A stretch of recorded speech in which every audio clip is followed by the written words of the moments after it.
It's waxing lyrical, baby. Hello, Waxers, and welcome to Waxing Lyrical with Mainz and Dutts. I'm your host, Mainz, my colleague in a danger zone in Rainford. It's Mr. Neil Dutton. How are we, Neil?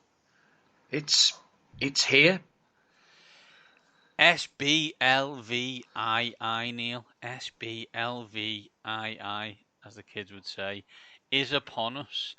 And it's especially upon us for yourself as a Philadelphia Eagles fan who gets to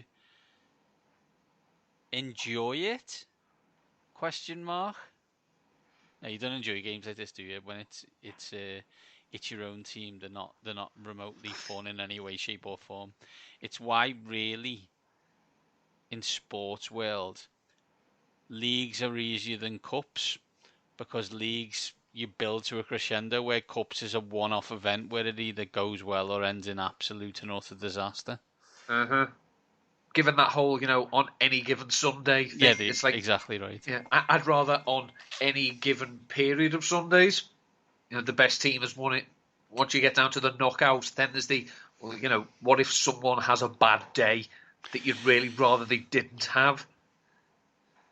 Correct, absolutely. And we're going to get on with it. We're going to dive in to the main event, and we'll ask some questions about the Super Bowl, some high-level stuff, not really X's and O's, just more some feelings and that kind of stuff. Then do the classic thing that we always do every year and look through some of the standard picks and give our thoughts on, whether we know anything about CHris Stapleton or not, and whether he sings for a long time or what have you.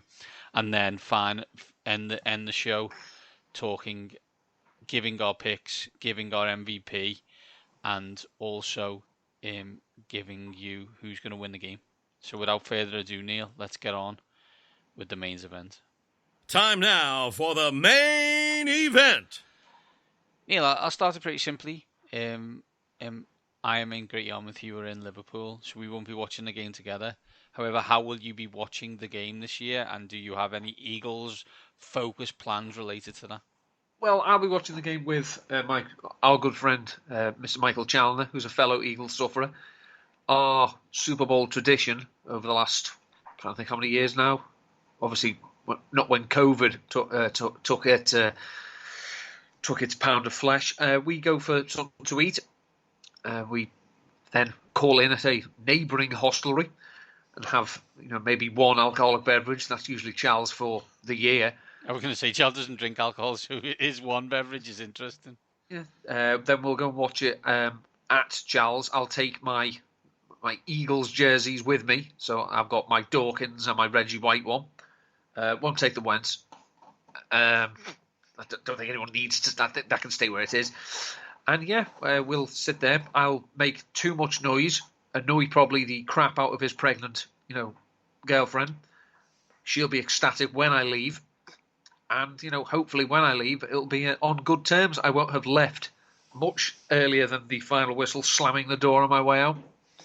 Yeah, I will be watching it probably with my wife for the first half, who will try and stay up for the Rihanna bit. Then she'll go to bed. Then I'll try and continue to stay awake while eating Pringles or hot wings. We'll see how that goes. I guess, Neil, the elephant in the room, as you've already mentioned numerous times, is the Philadelphia Eagles are in said Super Bowl, and how are you feeling about the Eagles coming into the Super Bowl? Honestly, I'm more confident this time around than I was in 2017. I don't know why, because I know there's this tired narrative already that the Eagles haven't played anyone. Well, they didn't play anyone in 2017, and then they beat the crap out of Tom Brady, who refused to acknowledge he was beaten. So, they've not played anyone until they've played someone, even though I don't buy into that narrative anyways. It's not their fault that, the quarterback play isn't great in the NFC. Yeah, the Eagles, I believe, are a more talented team than the Kansas City Chiefs.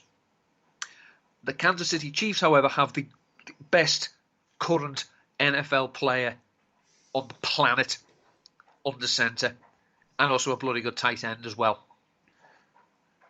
But we have seen in the past that when such supermen have been there against a very good defence, they can be made to look mortal. Now, we saw in 2020 where Patrick Mahomes had one of the greatest games of all time with no help whatsoever. This Chiefs offense is not as dangerous as that one was, because that had Tyreek Hill and it had Travis Kelce.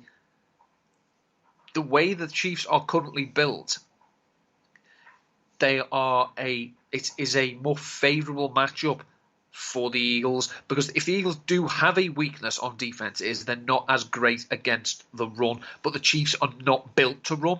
And I don't know if you've mentioned over the last 20 years or so, Andy Reid hates running the ball. Yeah. So why would he do it? I just think that if the Eagles let Patrick Mahomes and Travis Kelce beat them, then John Gannon can stay in Arizona as far as I'm concerned.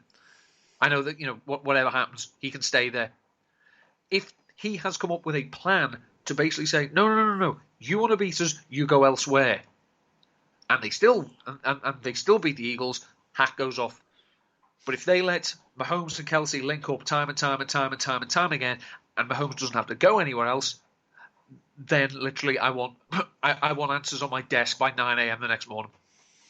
I think sometimes, and it is, I do agree with you, but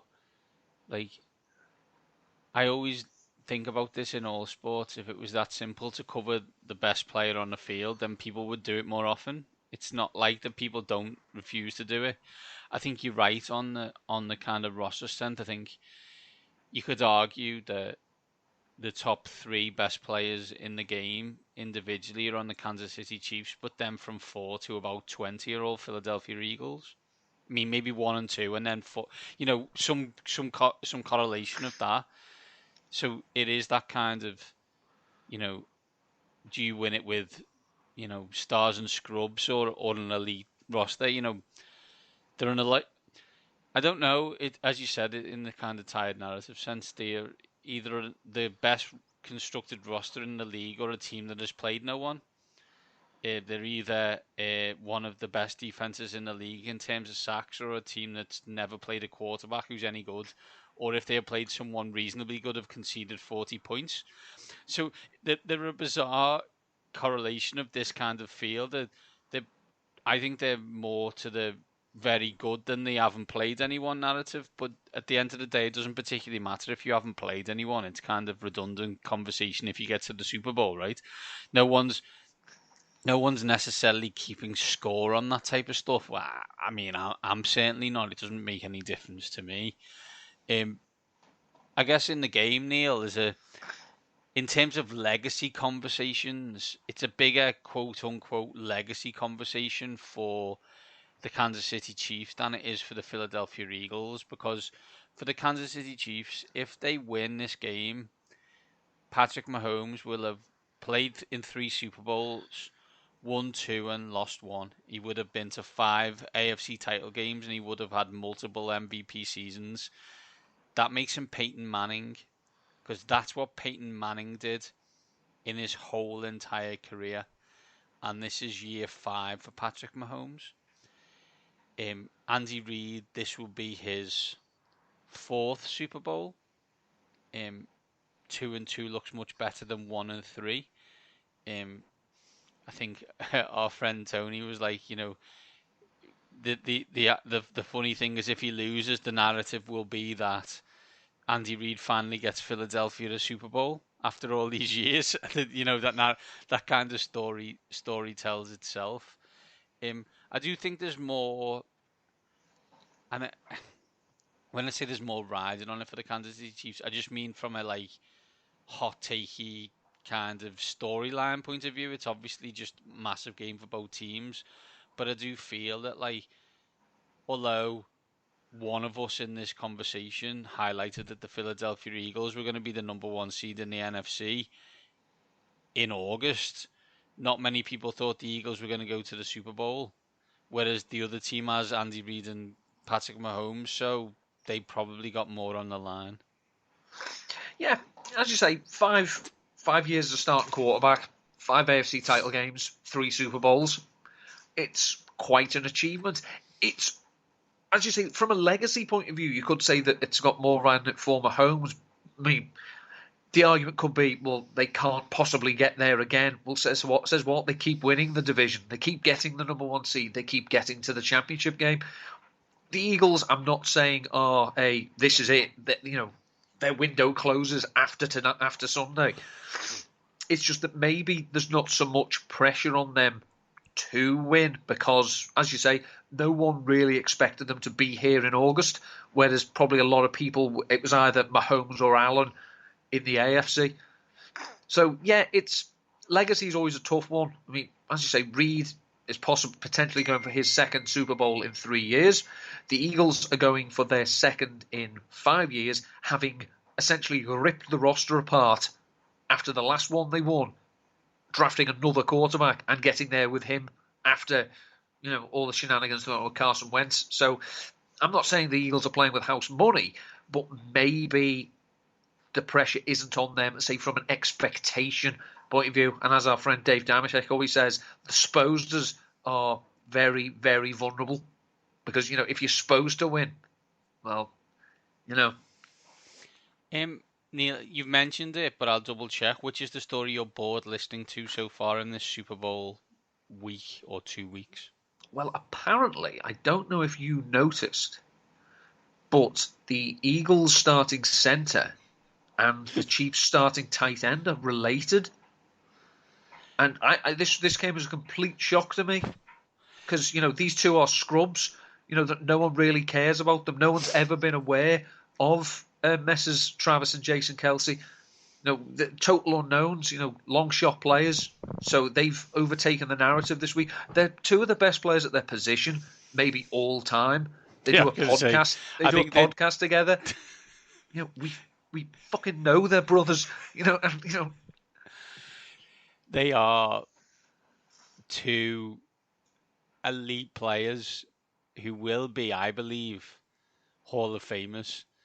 Like when the question is, will Jason Kelce, the best center of the past decade, get in? Because we know his brother's already getting in. You're into a conversation of that gene pool needs kind of harvesting. Like this is definitely how this works. I am probably more bored of the narrative around the Eagles not playing anyone. Like the Travis and Jason one, I think I expected actually to hear more of it. Because in theory, the only reason I ever hear about it is because Jason and Travis are talking about it on their podcast, and I get feeds related to seeing what they're saying. I think everybody's kind of left that alone. I do. It's one of them, right? I do look and think, there will be a lot of, which has started to drift into the boring stories. Well, you just need to just keep on drafting quarterbacks, and then this is what happens. And it's not. You have to be really good at evaluating talent. So how about just draft good players? And if the good player happens to be quarterback, then I'm cool with that. But don't just tell me I just need to draft loads of quarterbacks, because the New York Football Jets do that all the time, like in the second pick, and the shit at it. So it's not just keep on picking quarterbacks; it's keep on picking good players, keep on picking, what seems like smart human beings who know how to play football the way you want them to play it.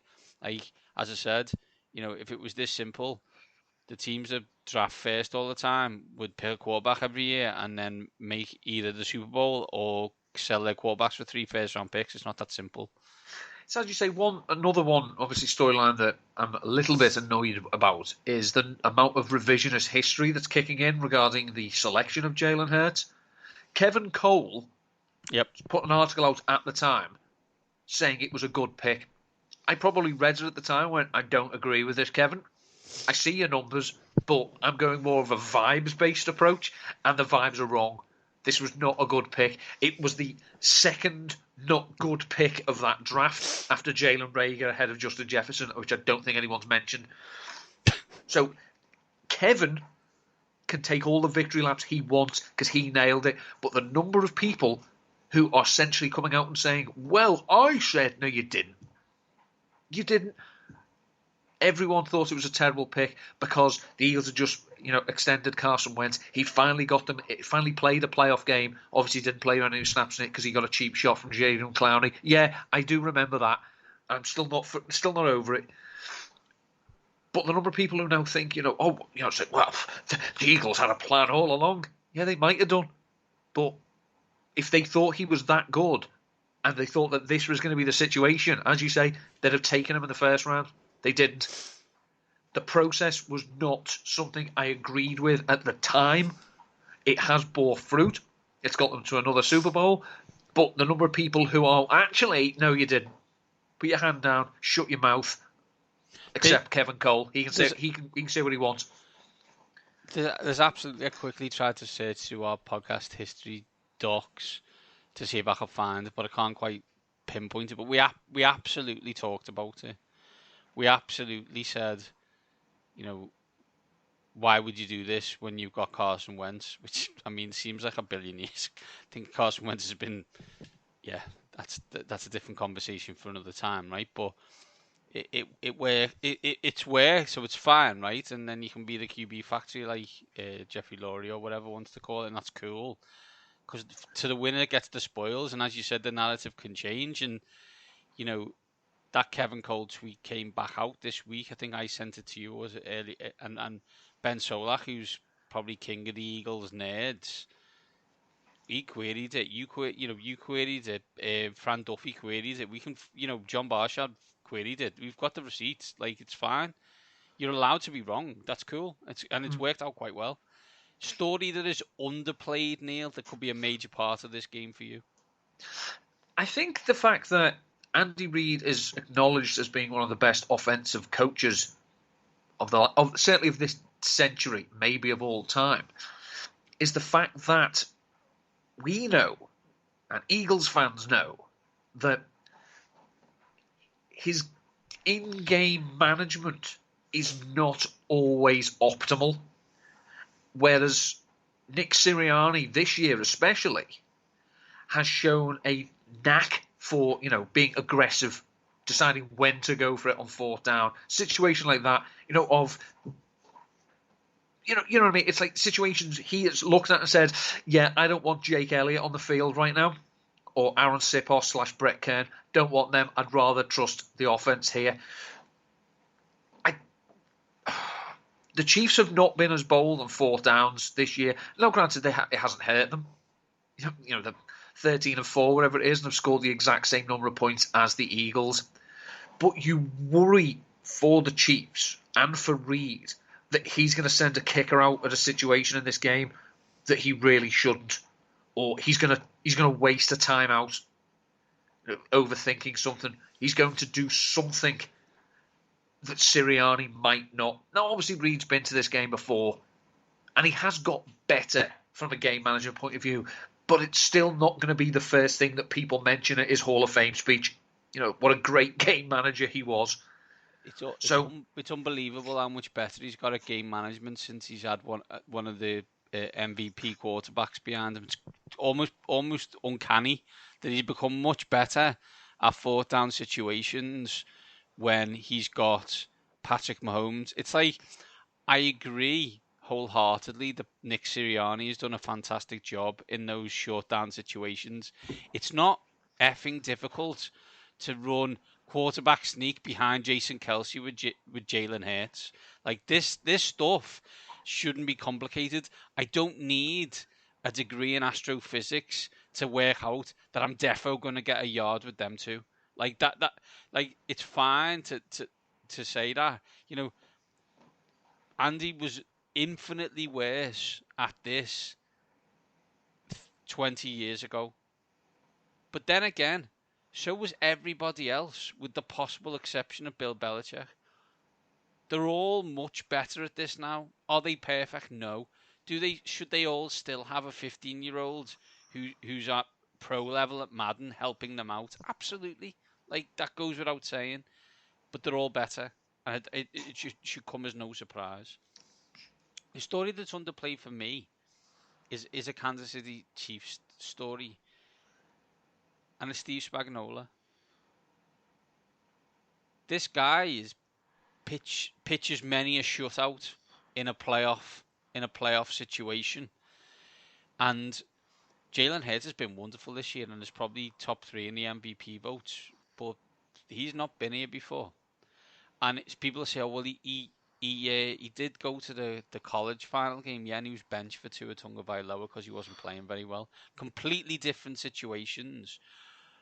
But Steve Spagnuolo will have a plan to confuse him and disrupt him. Will it work? We're about to find out. Can he force him to throw more than he possibly wants to, given the fact that we're still not 1,000,000% sure on what his shoulder's up to right now? I think the lack of noise around Spagnuolo and what he does with that team is underplayed for me. It was mentioned on one of the Eagle Eye in the Sky podcast this week. Fran Duffy and Ben Fennell did point out that this is a very different Chiefs defense from what it's been in previous seasons. Obviously, the personnel are different, but also the mentality. They're not, we're going to play man and blitz. You know, it's not. This is not your father's Spags defense. No, it's not. He's been a lot more conservative, and it's probably the fact that their defensive backfield, is littered with rookies. Now, they've played quite well, but Spags has done a great job at adapting to suit his personnel. Yes, NFL teams, you're allowed to do that. It's not a my scheme, my scheme. No, players make plays. You know, X's and O's, no, Jimmy's and Joe's, yeah. So, yeah, as I say, you don't know how they're going to play it, because the Eagles have shown that if you play man coverage against A.J. Brown, Devonta Smith, well, they can beat man coverage. And also, do you really want to be turning your back on Jalen Hurts, especially on third down, if he's healthy, which you'd think it was 8 weeks ago that he got injured. He's had, two lots of 2 weeks off since then. This is the empty the tank game, obviously. This is a Jalen. You can be injured for the rest of those, for the next 5 months, mate. We don't care. So as long as you're healthy enough to do it, run. And the Eagles have shown in the past, even against the 49ers, when he wasn't ripping off big runs in the second half, but it was like, okay, we're happy to put this in Jalen's hands and let him run the ball, because the passing game wasn't quite ticking along. So it's how Spags wants to play him, because it would be organizational suicide if they said, literally, we're just going to let you run on, because the Eagles have said they'll do that all day. And there'll be long drives, and then it goes back to Mahomes. It's like, okay, have you got I can score a touchdown in 3 plays? Because I don't think he has anymore. And that's not a knock on Mahomes, that's a knock on the talent around him. Just the weapons on the field, right? Excellent. Neil, let's get on and let's talk picks in the nonsense section of the picks, though. So, Neil, we do this every year. We look through some props, get some things. We're not betting people. We have done betting related stuff in the past and have bet in the past, but it's not how we roll anymore. No. Just not. And that's fine. But we do think some of these are cool, and we do like to talk about them in the wider context of other people enjoying them, and also kind of how they fit in the game when we talk about game-related ones. So, first one is the national anthem. The person singing the national anthem is CHris Stapleton. I want you to tell me if you know any songs by CHris Stapleton. No, never heard of him. Do you know what style of music he plays? R&B. Yeah, no, he's a country singer. Cool. We had Joe Valenzuela on the touchdown review, and there was 3 English guys, and Joe who's from Texas, and he was trying to get us all into Chris. Give it a listen. I said I knew a song that he'd sang with Justin Timberlake. Joe got really offended. I can imagine. The over-under is about 2 minutes and 5 seconds right now. Country singer from the south. He's going in to Arizona. Is he going to play the same word multiple times? Over under 2 minutes 5 seconds. Do you have any stats on over or under for recent years? I don't actually, but what I would say, what I find interesting about this is it always changes because it's a different singer, right? Do you know what I mean? I always feel it. Why would I talk about a female R&B singer in comparison to a male country singer? I'm going over because I just think he's going to warble. Like that's just, and I didn't come here to bet the under on the national anthem. No, I'm going to go the other way. I'm going to take the under. I think he's going to surprise us. And if I know Chris, and I think I do, he's all about surprising people. Let's pick quickly on a game one, Neil, and let's talk about first touchdown scorer. Who do you believe is going to be the first touchdown scorer in this game? I think this is going to be a situation where the Chiefs are going to want to defer, and the Eagles might want to take the ball anyway. Yeah. So I can see the Eagles having the first offensive drive, and I think it'll be a rushing touchdown for Miles Sanders. For those who care, it's 13-2. I'm going to take the same kind of concept, and I'm going to take Jalen Hurts, who's a little more pricey, 15-2, whatever. But I agree in the rushing touchdown situation. If we get to like a kind of first and goal situation, we've got what I describe as the Kelsey Hurts illegal push play. That every team in the NFL now does, no one cares about. Like that used to be a big thing. It like they really stopped college football because Reggie Bush did it to Matt Leinart, and now every team in the NFL does it, and no one cares. So I'm going to go with Jalen Hurts.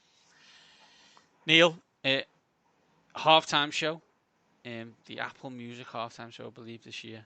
No Pepsi, don't know why. Is Rihanna? You're aware of Rihanna's work? I know of this.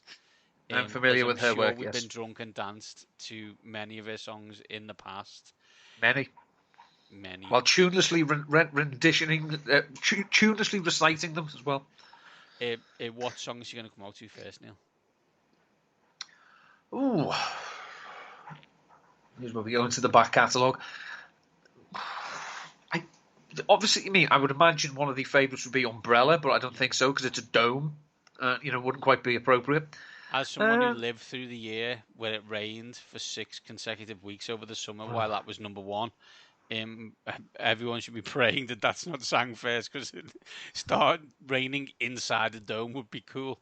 It would be, something to behold. I'm going to go with Shut Up and Drive. This is unbelievable. You're the second person. I've done this now, the same question, and the second person who's done that. I am picking Diamonds because it's the Super Bowl. She's going to come out probably from underneath the stage, shining bright like a diamond. Neil, my favourite one each year is Colour of the Gatorade poured on the winning head coach, who is... I don't need to know who it's going to be poured upon, but I'm interested to know which colour you believe it will be. This is, of course, the annual reminder that Gatorade is filth and literally should only be used to smear the muck off driveways. It's disgusting. I said this to Joe, who was stunned, and I don't think he knew that the United Kingdom realises this is pond filth. He was drinking an Arctic Freeze version of said nonsense. I'd never heard of it. I'm going to the States in a few months, and I can guarantee I won't be drinking it. Yeah, as I say, there's no real polite way to put it, but I would rather lick cold piss off a hot nettle. I'm going to go with orange Gatorade. Nice. I'm going to pick red. Just because, why not? There's no logic to this stuff. I don't really know how it works. I love the fact that they're like colours, because no one's got a freaking clue what flavour's what. Like, it just makes me laugh. But without further ado, Neil, what people are really here for, let's get on with the real picks. Neil, what I would like from you is an MVP. Who's going to win the game? Including a score, and then the over-under is 51, so please factor that into any discussion you have. I'm going to go Eagles 31, Chiefs 24, and your MVP will be Hassan Reddick. because the right tackle of the Chiefs, Andrew Wiley, is a very solid, very dependable player. He can't win every time against Reddick. He just can't. So we haven't seen a defensive MVP since Super Bowl 50, when it was Von Miller. That run ends on Sunday. I am picking my MVP to be Miles Sanders. I'm going to pick the Philadelphia Eagles to win 27-24, which is a random push on the over-under. Now, I'll be frank and honest, Neil. On the touchdown review, I said this and highlighted that it could be argued that in life you should strive for two things: for yourself to be happy and misery for your friends.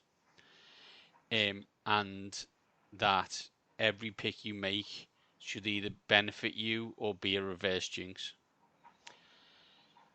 I don't care what anybody thinks on which side of the fence that I have done this. I believe the Philadelphia Eagles will win. And if people would like to argue that I am doing this to jinx the Philadelphia Eagles, I would like to highlight the fact that across NFL world, I heard one person from August highlight that the Philadelphia Eagles will be the number one seed in the NFC. That was me. I listened to a lot of podcasts. No one else said that. Now, some people said they would be good. Some people said they wouldn't be. I said they would be 13-3 and the number one seed. So why not continue that and say that they will win the Super Bowl? The one thing I will say is, obviously, I am confident the Eagles will win. I obviously want the Eagles to win. If the Eagles lose, I will be disappointed. But there is no shame in losing a Super Bowl to Patrick Mahomes and the Kansas City Chiefs. It's not quite, but it's similar to the time that, Bret Hart fought Rowdy Roddy Piper. Whoever won, we all won. But we felt sorry for the loser. Do you... If we go back to 2004...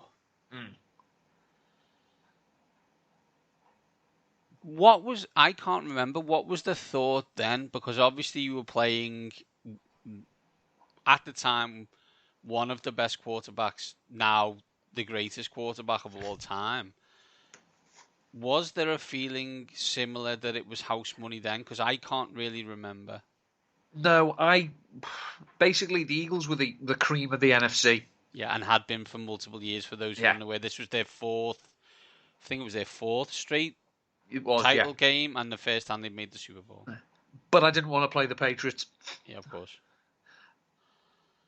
2017, similar thing. The Eagles had, coasted through the regular season by not playing anyone on the back of a near MVP season from Carson Wentz. Then obviously things went awry. Nick Foles came in. They didn't look good. They looked very good. And then it was a case of, that was a little bit more for me of, I didn't expect they'd get here. Once Wentz went down, this is house money. But I'm also confident they'll do it. This time round, as I say, this of the three, this is the most confident I've been. And it scares me how confident I am. I will probably be a blubbing mess by kickoff on Sunday because the confidence will have worn off by then. But I can't explain it. You know me, I'm a negative person regarding my own teams. Yeah. I put it this way, 5 minutes were left in the fourth quarter of the NFC Championship game with quarterbacks who can't throw the ball before I said to Chal, I think they've won this. But I am confident that they will win. I will look stupid if they don't. If the Eagles turn up and, whittle down their own leg and Patrick Mahomes has a game for the ages, I might look a bit stupid, but I don't think it'll happen. But even if it does happen, like, you playing Patrick Mahomes in the Super Bowl and you got beat. Yeah. Like, what's the big thing? What I will finish the show on is, at the start, Neil said what he's doing in the Super Bowl, and he highlighted he's watching it with our friend Chal, a fellow long-suffering Eagles fan. They were the words Neil chose. Okay, Neil started watching the NFL in 2001. They have been since then to 7 NFC title games, 3 Super Bowls, of which they won 1 and are favourites to win a second one. So as we say, fuck you. Neil, where can people... I'm getting struggling abuse from Copite. No, you're talking NFL. No. We're talking NFL. You described your NFL fandom as long suffering. You've been to 33% of the NFC title games that you've watched as an NFL fan. Yeah, but they haven't won That's them all all. I'm saying. That's all I'm saying. Like it's much like I can't wait to in 3 or 4 years to hear about the tumultuous life of the New England Patriots fan. Do you know what I mean? Sorry, mate. You got 30 years before you're allowed to give us any of that nonsense. Neil, post Super Bowl or pre Super Bowl, where can people read you and hear from you? If you go to RotoViz, you'll see my latest edition for the rookie comparison series. I'm now looking at a player who'll be playing on Sunday who really didn't live up to expectation. After the Super Bowl, I have a piece ready to release. It's a look at the odds on the first wide receiver to be drafted. The latest edition of the Gridiron magazine is out, and I have there 5 lessons we've learnt from fantasy football in 2022.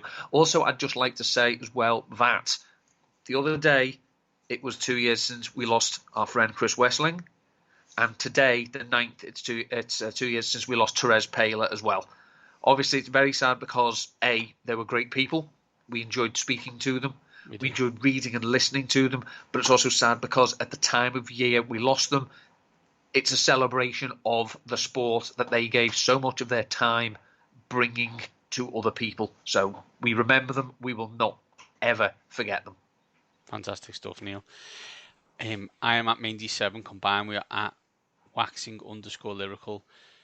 Touchdown review podcast this week. Myself, Thomas, Taib, and Joe talk all things Super Bowl, go through some picks, give their games. I'm the only person who picks the Philadelphia Eagles on that show, so that it was nice to feel at home back in my Eagles related sub podcast to do that. So yeah, get a listen to the Touchdown review. Great stuff by the guys as always. Some really knowledgeable and informative things for fans of different teams. It's very easy. I always find that you start talking to people on podcasts who support the San Francisco 49ers, the New England Patriots, but this is a podcast with Atlanta Falcons and Cleveland Browns and Detroit Lions fans. So it's more of a self-help group rather than a podcast at times. But there we go. Neil, enjoy the game. No. You won't. Enjoy the ending, hopefully. And we will be back next week to see if you did or not. And until then, these top guys are out.